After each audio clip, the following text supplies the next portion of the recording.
Hello and welcome to Undivided on this Friday. Thank you for being here. Thank you for your commitment to giving common sense a comeback. A lot of things coming up in the next few days. The start of the Washington State legislative session is on Monday, so we're going to be focusing a lot on some of the bills that have been introduced or perhaps will be introduced. Public safety is certainly top of my mind, so we'll see what happens there. So I just wanted to give you a heads up on Monday that is the day the legislative session officially begins. But coming up on the show today, it is January 6th, and I don't feel the need, I don't think I'm going to feel the need every anniversary of January 6th to tell you yet again what a national embarrassment the Capitol riot was, but there is an element of not only January 6th of 2021, but also how it's being reflected on today that just continues to bother me to the core. So we're going to get into that. Plus, there are national shortages across a variety of sectors in the workforce. We've been hearing about this really throughout the pandemic.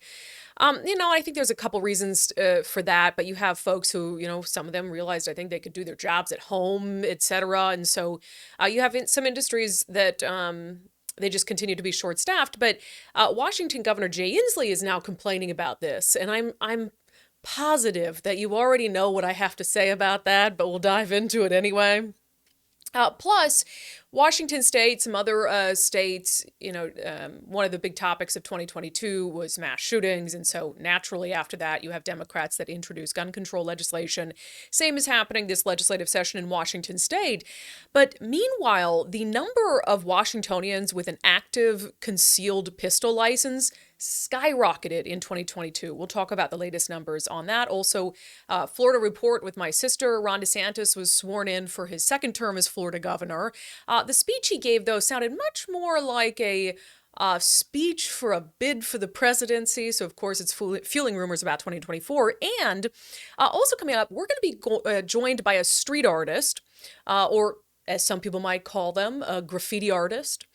Who started off, admits she did, some illegal vandalism in her life, for the sake of art. But now she has turned it into a business, and this is what she does full time, painting beautiful murals. And so I'm going to bring her on to talk about the story we discussed on Wednesday, which is the city of Seattle is overrun by graffiti. It's on every wall and bypass. And there is a debate, apparently, about how exactly to deal with it. So I wanted to ask someone who has been involved in graffiti and street art what she thinks could be done or should be done to try to cut back on the amount of illegal graffiti in the city of Seattle. But let's start with January 6th. As I mentioned, I don't feel the need to continue to rehash my thoughts on January 6th. I've been very clear where I stand on not only January 6th, but on Donald Trump. It's all just an embarrassment to me. That being said, when I look at how it was remembered today, I don't want to say like how we marked, I guess, the anniversary, quote unquote, of January 6th, there is one element of this story that just continues. I wouldn't say it baffles me, but it is just so indicative of that problem with putting affiliation before action. We say on the podcast, put actions before affiliation. Judge someone based on their actions, not their political affiliation.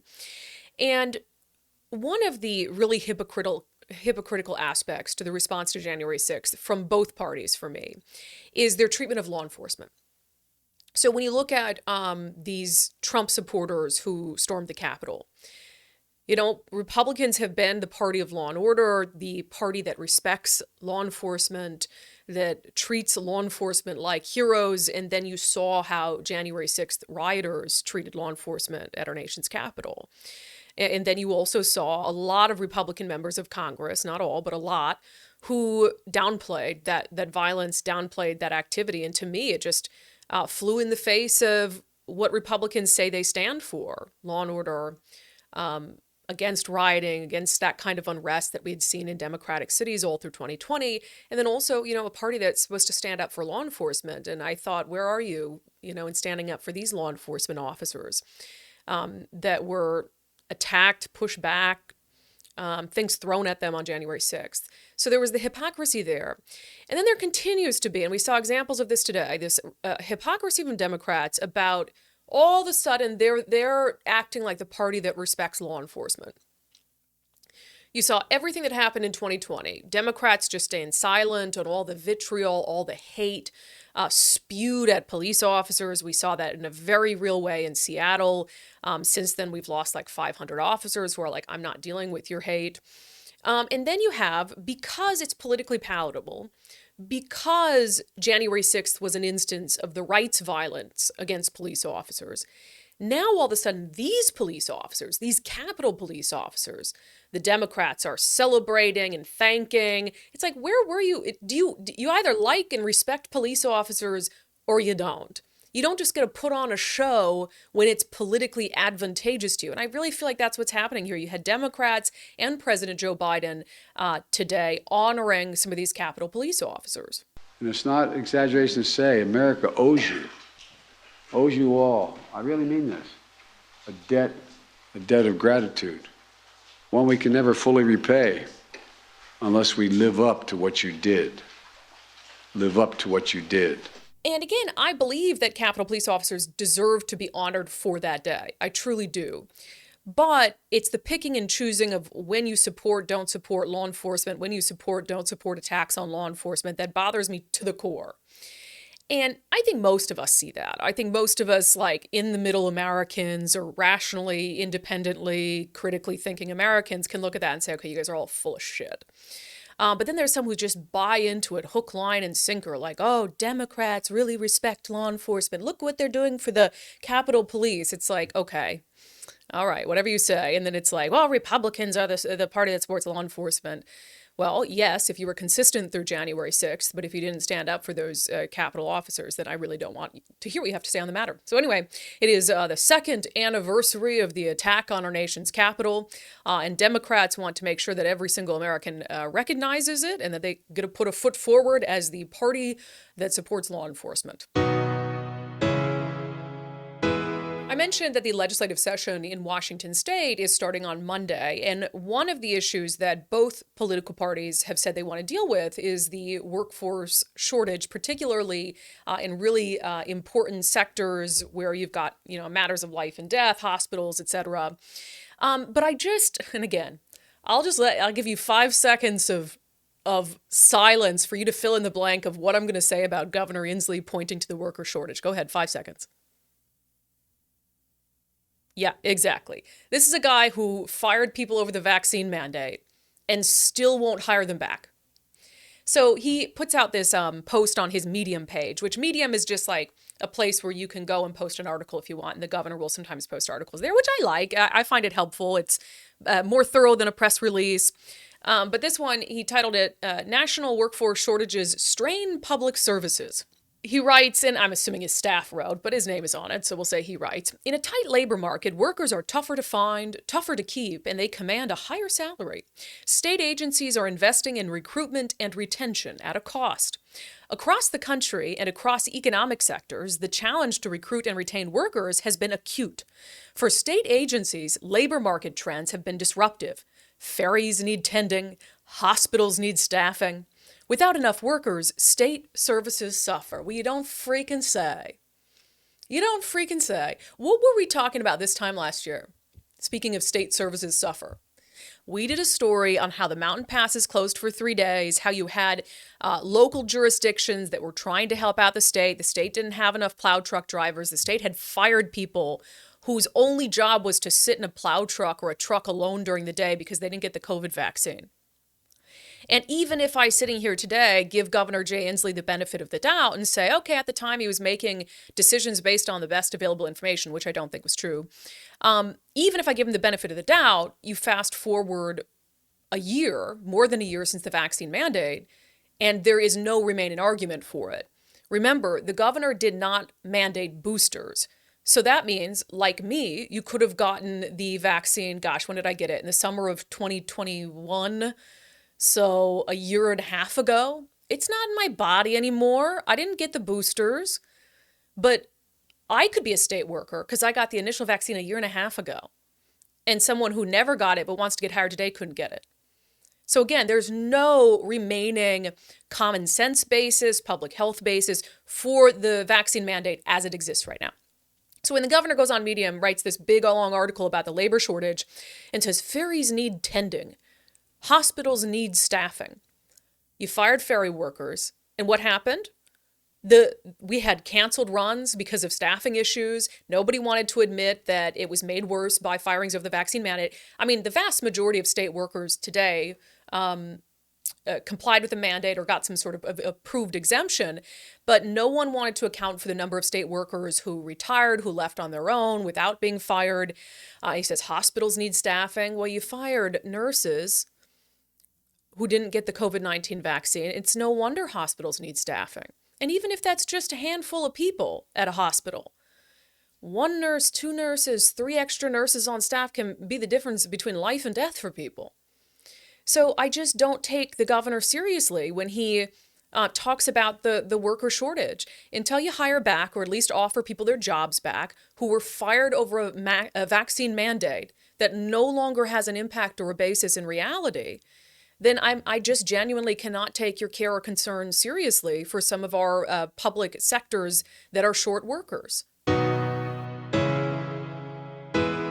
had a ton of you asking how I've lost so much weight in the last 2 months, which thank you. It's such a compliment when you say, Brandi, you look great. I am a strong, independent woman, but I love compliments.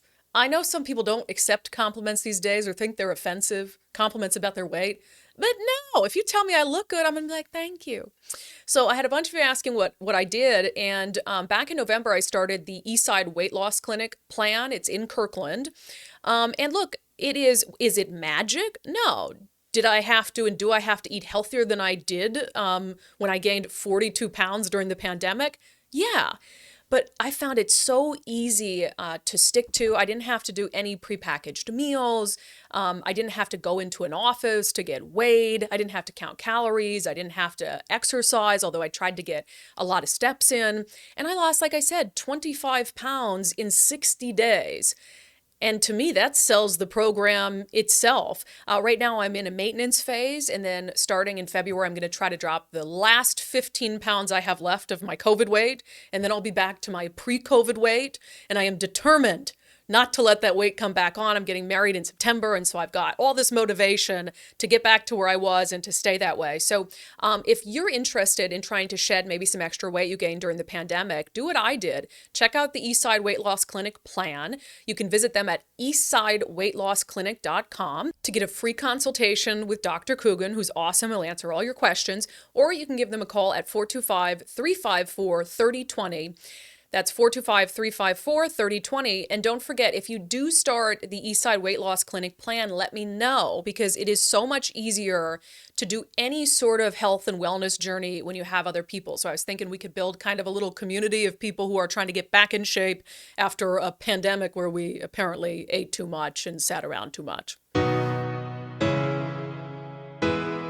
Mass shootings were a huge topic of conversation in 2022, and we have the same pattern after mass shootings. You've got, outrage. Then you've got people who say we need to ban guns or limit the possession of certain guns. You got legislatures or Democrats try to propose things. And so that's what's happening this year. As I mentioned, the legislative session in Olympia starts on Monday, and there are several new proposals banning the sale of semi-automatic rifles, requiring you to have a permit in order to purchase a gun, and some other things like that. But one of the things I find interesting about that, because Washington State is very blue, it's very progressive, and in fact, the two people pushing these new policies are the Attorney General and the Governor. But this little statistic that was sent to me by the Second Amendment Foundation, I thought was really interesting. Washington State in 2022 saw a skyrocketing number of people who have a concealed pistol license. In 2022, the state added 57,000 active CPL holders, which it's almost at. So right now, there are 696,000 active CPLs in circulation in Washington State. And this is information data from the Department of Licensing. And the record for Washington State in a single year is 700,000 CPL. So we're like pushing against the record for the largest number of people to have a CPL. And I was kind of contemplating, okay, what are the reasons for this? Because I am one of them. I think I told you guys on the show that I got a CPL a few months ago. And I'll talk about that in a moment, but I think there's a couple obvious explanations for this. One of them is whenever you have the government trying to restrict gun rights, you have people who are trying to exercise their gun rights before it's too late or try to get in, so maybe they'll be grandfathered in. Although I don't think CPLs are at risk, at least not right now in Washington state. But honestly, I think the more obvious explanation is crime and low police staffing. And that was the case for me. I'm pretty sure I told you guys this story. I was walking my dogs down a trail next to a river that I'd been at a million times, not far from my house. And this guy who looked like a drug user to me rode up on a bike, pulled in front of us on this trail, and pulled out this like 7-inch knife, like, and it was all kind of in an instant, although it felt slow motion. But then this other couple was coming up the trail, and he turns and he starts chopping at these blackberry bushes with this knife. And I think he had something else planned, intended, but that when he saw this couple, he just was acting as if he was like cutting down these bushes on the trail. So it was super weird. I went straight from there to the police department to apply for a CPL. I haven't used it yet. I'm not carrying right now, but I have it. And it was because I felt incredibly vulnerable. Never felt that kind of exposed and helpless in my life. And I'm like, I'm never going to feel that helpless again. And so I do think in Washington state, Democrats and progressive leaders who have been saying in recent weeks that the number of guns on our street are responsible for crime, which again, I don't think is a reality. They should be looking at this and saying, okay, we're close to having the most people with a concealed pistol license in our state that we've ever had. And what is the reason for that? And I really think that it comes down to the level of crime and also the lack of police response, because you have police agencies that are so short-staffed. And I think that's terrifying for people. You know, we've seen people take matters into their own hands when it comes to like auto theft, the theft of, God, what are those things in the car? The catalytic converters, which I don't recommend, by the way. Your life and your safety is not worth your property, but you can tell the frustration among folks who just want to feel safe in their own communities. They want to know and believe that if they call 911, if their life is in danger, that they're going to have a police officer who can respond to them in time. And I don't know that folks are confident of that right now. And so, you know, to me, that should be a wake-up call for Democrats. If your issue is guns, well, you've got more people applying for CPLs almost in our state than ever before.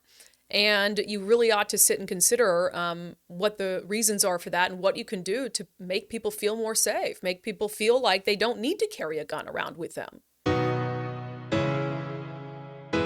On the show on Wednesday, I had this rant about the situation with graffiti in Seattle. So the mayor of Seattle has come out and he's cracking down on graffiti. They've already arrested some prolific graffiti, quote unquote, artists, aka vandals, who were spray painting their name all over the city, on every surface available to them.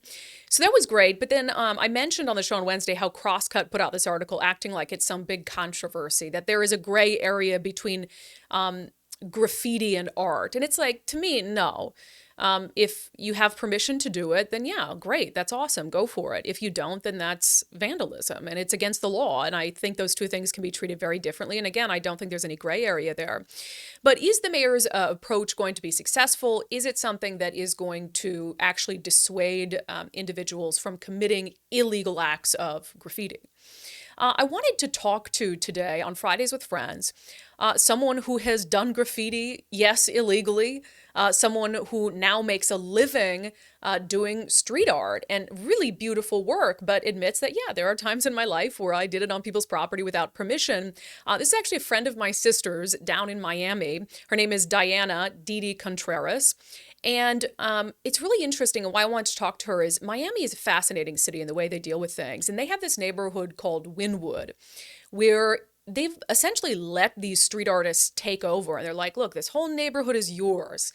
And that neighborhood has really embraced it. And it's given some of these folks an artistic outlet to channel what they were doing. And so I wanted to talk to Didi, not only about sort of what drove her to, yes, do something illegally, but turn it into this business and livelihood for herself, but also what advice she would give to Seattle's mayor. Didi, welcome to Undivided. Thank you for having me. Very excited. Yeah, my sister connected us and she said that you're currently painting murals of her rabbits or something. Oh yeah, I'm painting a bunch of portraits of her bunnies, so like 14 portraits. Miranda's going to be mortified that people now know she has 14 rabbits. They knew she Oh had yeah, a that's lot. great. I don't know if they knew she had 14, so she's going to be the crazy rabbit lady. Yeah, So give me, what do you do right now? What do you do for a living when it comes to art? I am a full-time artist. I just quit my teaching job last year, and I do murals. I do commission paintings, portraits. I do pet portraits. I do commercial work for like the stadiums. I collaborate with a lot of brands. When somebody like commissions a mural, for instance, is it typically a business? Is it like a private citizen? It used to be more private citizens. Now it's getting like about half businesses and half private citizens. Gotcha. And we're going to show some pictures from your Instagram here. What is your specialty like? What are you known for or good at? My favorite thing to paint are female faces, female figures. So anything with like that, I love.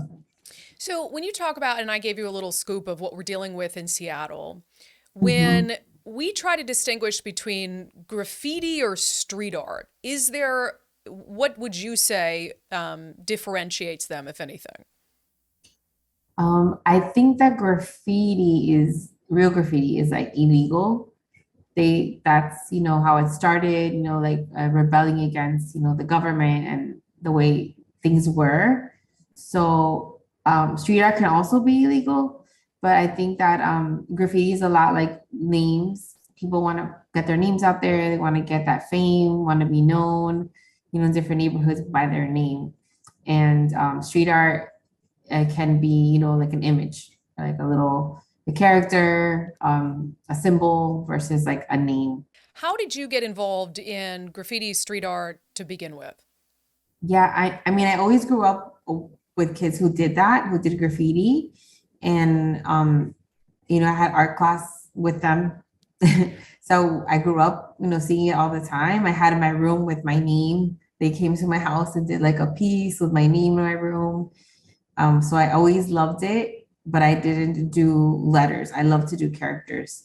So I didn't know that I could do murals or characters until I saw like the boom of Winwood in Miami when all those, international artists came and started painting these gigantic murals. That's when I never saw that before. So that's when I was like, wow, like I can maybe be a part of this. I never thought I would be doing it that large, but that really was very exciting for me. I love that kind of art. It also, I think, seemed rebellious too, like it's a mix of rebellion with, the fine art. So I could do both in one. And I want to talk more about Winwood in a moment because I kind of look at Winwood, and I've, of course, been there a few times with my sister, and I see it as a possible solution that Seattle can model itself after. But when it came from, when you first started doing street art or graffiti, have you ever been in trouble for it? Yes. Arrested?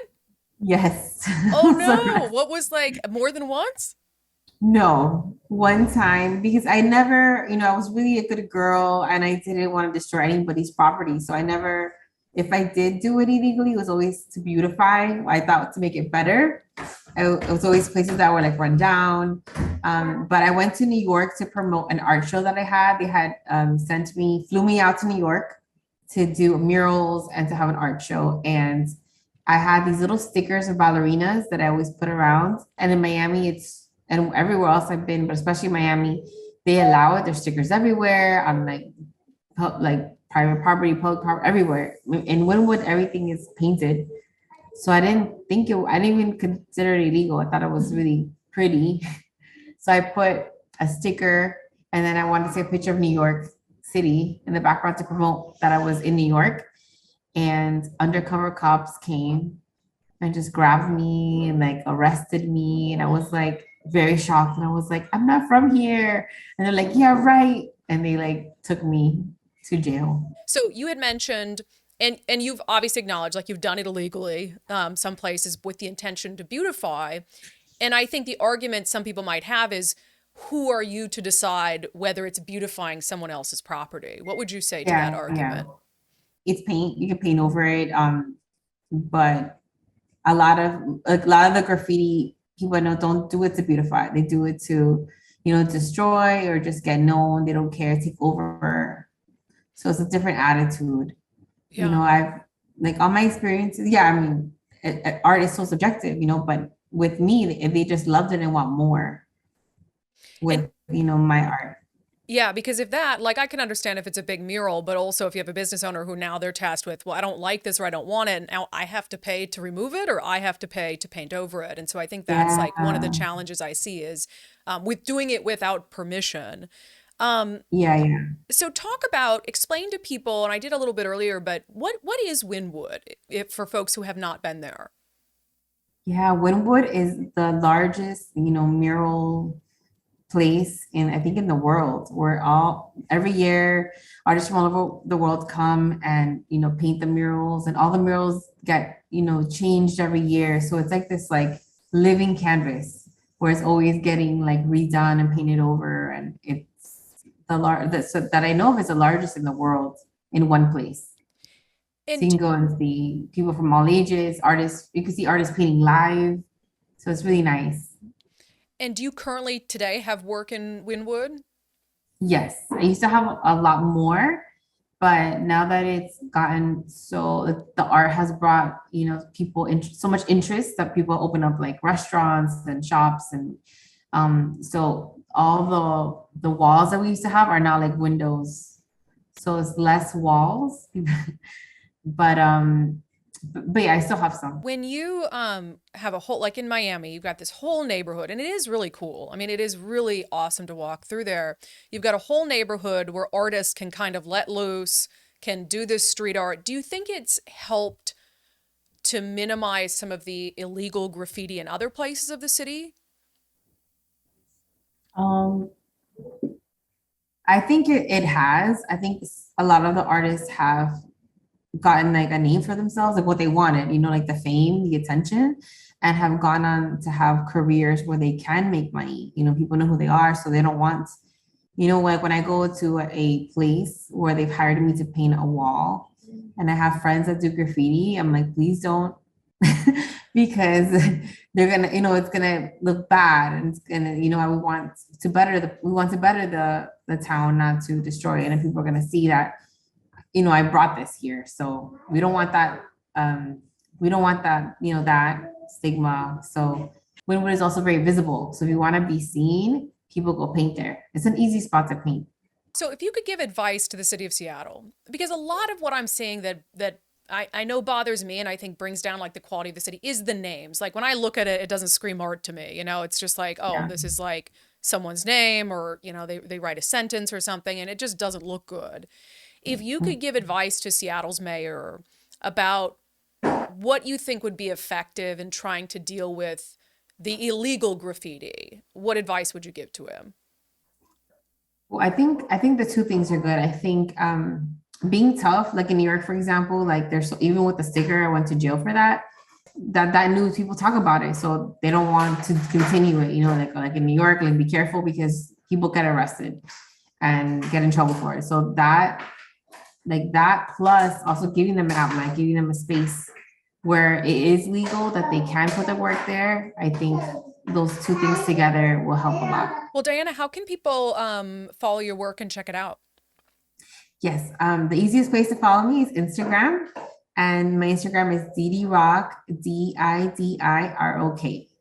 Cool. Well, I appreciate your insight. It's always interesting to hear like the politician's take on this, and then someone who's like been there, done that, and your advice for how to handle it. So thanks for coming on. Thank you. Thank you too for having me. I also, when we were done with the interview with Dee, I talked to her a little bit more, and the advice that she had for business owners was really interesting too. She said, avoid giving these illegal graffiti vandals any sort of attention. So a lot of them are out there putting their name on things, right? And so she said, if you're a business, avoid like taking a picture of it and putting it on the news and giving it to the news, or taking a picture of it and putting it on social media to complain about it, because that is what they live for. They live for attention. They want people to see their work, to see their name. And so she recommended for businesses, as annoying as it is, and obviously the idea is prevention, but until that happens, painting over it quickly, not making a big deal out of it, not posting pictures of it, and then just showing that, hey, if you put something up here, it's going to be taken down the next day, and we're not going to tolerate it. She said she actually thought that that would be very effective. It's Friday, time to check in with my sister on our segment, Florida Report. It's not even controversial anymore. People know in Florida their freedoms are going to be respected. Miranda, hello. Happy New Year to you. Hello. New Year, Ron DeSantis is sworn in as the governor of Florida for a second time. I think the question is, how long is he going to stay? And there were some, I think, interesting takeaways from the speech that he gave. Yeah, his inauguration came on Tuesday and it was a packed room. We talked about the VIP seats and stuff a few weeks back. Seems he was able to get a few people to donate some money to fill that space up. But he did an inaugural speech. It was about almost 20 minutes long. And a lot of the speech was geared towards a lot of national issues rather than local Florida issues, which probably is a pretty good, gives us a pretty good idea that he's going to announce a presidential bid at some point in the near future.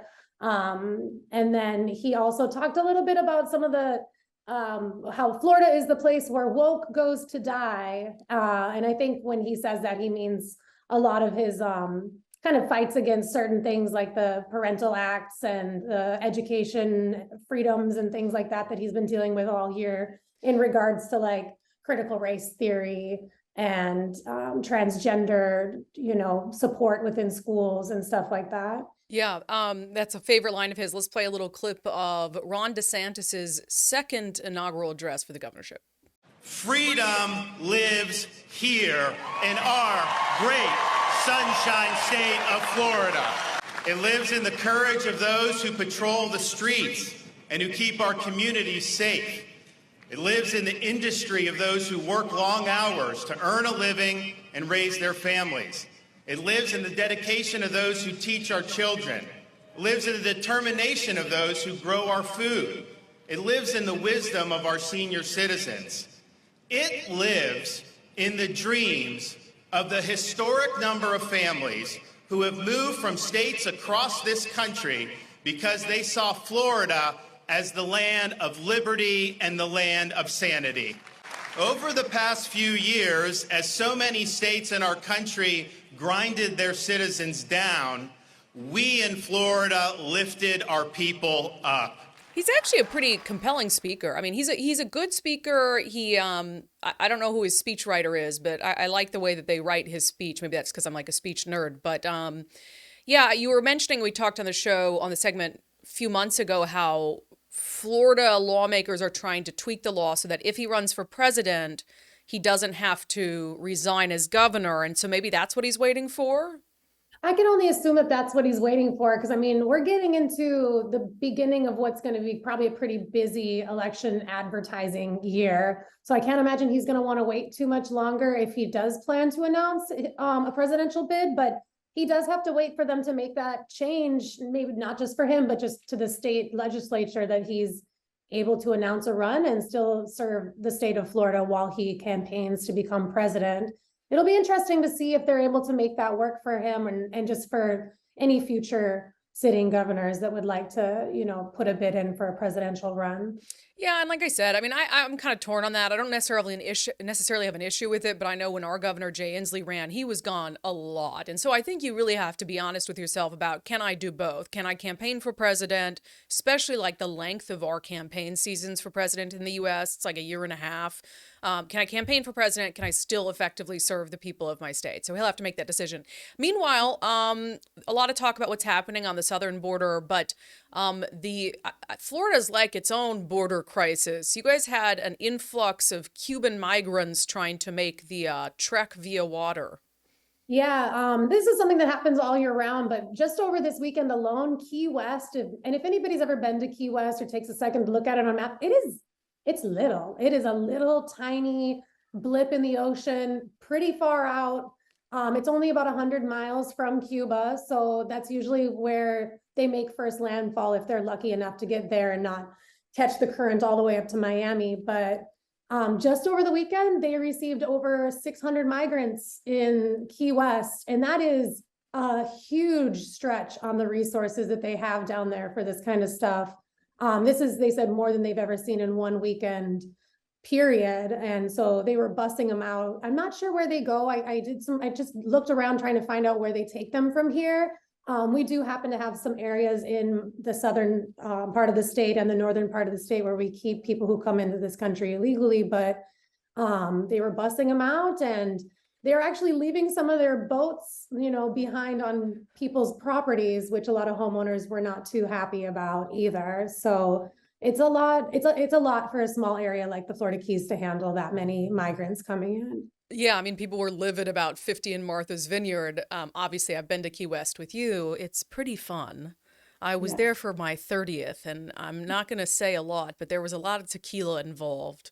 So I have to imagine that's a very interesting place for migrants to first come upon in the United States. But people were losing it over 50 migrants in Marthas Vineyard. I mean, 500 or more in Key West is a lot. And quickly on the boat thing. So obviously these aren't nice boats that they're leaving behind. These are like derelict vessels. And the government is telling homeowners, like, you're on your own to figure out what to do with them. Yeah, so they're not getting any immediate answers at all from like local and state government about what's going to happen with some of these vessels. We're talking like dozens of boats, not just like one boat on one guy's property, like a lot of makeshift rafts and vessels. And I've even seen ones that are just giant pieces of styrofoam strapped together with like a troll motor on the back. So they can get pretty scary, pretty dangerous. One homeowner says that it's leaking gasoline all over their private beach and into the water. And they've been told that if they want them gone, they're going to have to call a company to tow them away. So it's probably uncharted territory about whose actual responsibility that is. But I would assume that it would fall on the government, but I don't know. Well, it's a similar type of issue at the southern border where you have these private landowners and their land has been just littered with trash and, clothing and paperwork and all sorts of things. And they are just left to deal with it on their own. One more thing, Miranda, we told people on the segment last week, does everyone in Florida not listen to the podcast? I thought every resident of Florida did. They might need to, and if not the podcast, at least watch the news a little bit, because they didn't listen. They didn't listen. We told them not to shoot guns into the air to celebrate the new year. Obviously, people did, and some woman caught a 9mm in the head. She's okay. Yeah, she's okay. She's alive. I mean, I'm assuming a lot of that force comes out of those bullets when it goes way up in the air and then finds its way back down via gravity. But she was at a friend's house celebrating the new year, and they were all outside watching the fireworks and just carrying on as normal people do when they're celebrating the new year. And she suddenly just got hit in the face right by her eye with what she described as like a metal softball is what it felt like to her. And so they really didn't know what had happened to her. And by the time that she got to the hospital, they pulled the slug out of her face, and they were all like, this was a celebratory bullet that you got hit with. So they are looking to see if at all they can figure out where that bullet came from, if anybody in the neighborhood was celebrating exactly how they were not supposed to be. And I'm assuming they're going to face felony charges for that. So. Well, yeah, I mean, it's the same as shooting someone. So I don't know what the consequence would be, but it's assault with a deadly weapon. So, well, I'm glad she's okay. And for the record, it was not her or her friends who shot into the air. No, they were celebrating very much as you were supposed to and just enjoying the fireworks and not shooting off guns. So she's an innocent bystander, and so were all her friends and family whose night got ruined because somebody decided they wanted to shoot guns into the air to celebrate the new year. Crazy. Very Florida. All right, Miranda, thank you so much. You're welcome. Have a good week. It's not even controversial anymore. People know in Florida their freedoms are going to be respected. Okay, let's end the show with some comments from all of you, my very favorite people. Let's see, comments on the whole graffiti as art fake manufactured controversy from Crosscut. Daniel on Patreon says, graffiti is art when it's done with consent of the property owner. Otherwise, it is always vandalism. The world is not your canvas. Either get permission to, quote, express your art or get the book thrown at you.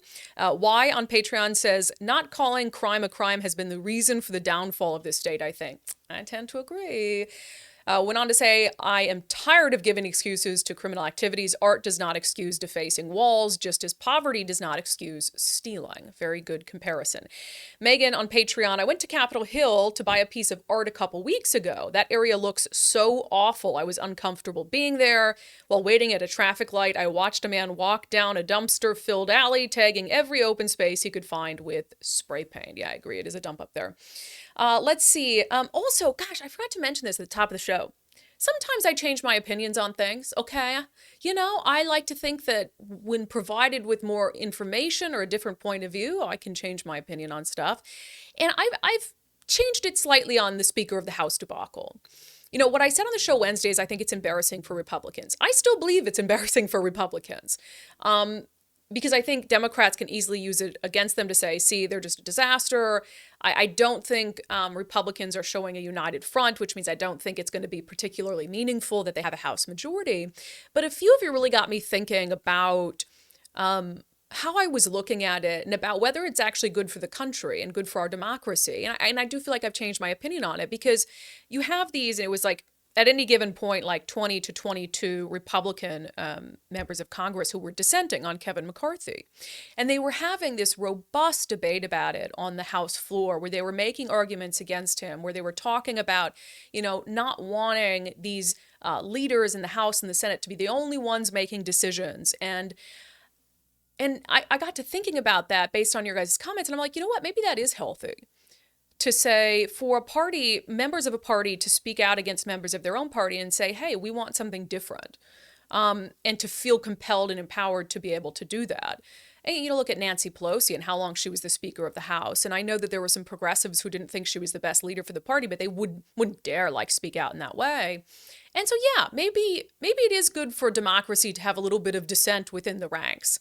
And for it to just not be a foregone conclusion that, oh, the powers at B pick Kevin McCarthy, and so everyone needs to fall in line. So thanks to some of your thoughtful comments, I have changed my perspective. I still think it's embarrassing for Republicans. I don't think it's particularly bad for democracy. Jay Smith on Locals wrote, think there are lots of opinions on the selection of a speaker. At least it involves the democratic process of public debate and votes. Just last month, Congress passed a $1.7 trillion bill filled with pork, unread by most members, with also no public debate. Half the votes were by proxy, meaning members were not even present. Matthew on Locals wrote, I think you are completely wrong on the Speaker of the House issue. Politicians falling into line is what got us permanent swamp monsters Nancy Pelosi and Mitch McConnell. Kevin McCarthy should have stopped this embarrassment by bailing out after he lost the vote in the first round. Now I think even less of him than I did before. I don't blame Kevin McCarthy for not falling out after the first round. I mean, after all, they were actively negotiating. They were giving him things saying, hey, we'll vote for you if you make these changes to make things better. So I don't think that him dropping out of the first round was a good idea. But yeah, you guys have changed my opinion on this. So you know what? Even I can grow and learn. All right, that's it for today's episode of Undivided. Thank you for being here. Thank you for sticking with me through a really tough week this week. I'm really grateful for you guys. You know, I continue to get so many nice emails about Dory Monson, and it's been really positive for me to read how much he meant to you guys too, even for those of you who never met him, and just reinforce, you know, why I love the guy so much. And so thank you guys sincerely for your kind comments, your kind words. I got so many text messages. It's made the week a lot easier. And just being here with all of you, you know, Dory loved, he was really proud of me for doing this and for branching out. And, you know, that's why I just remain so committed to it this week too, is just being on the show. And, you know, I've been trying to remind myself of that. It's like, he was really proud of what I was doing. And I think he would have loved to hear how much all of you guys thought of him as well. So just again, like from the bottom of my heart, thank you for being just awesome people this week, being supportive, and your kind words and messages. I'll see all of you on Monday.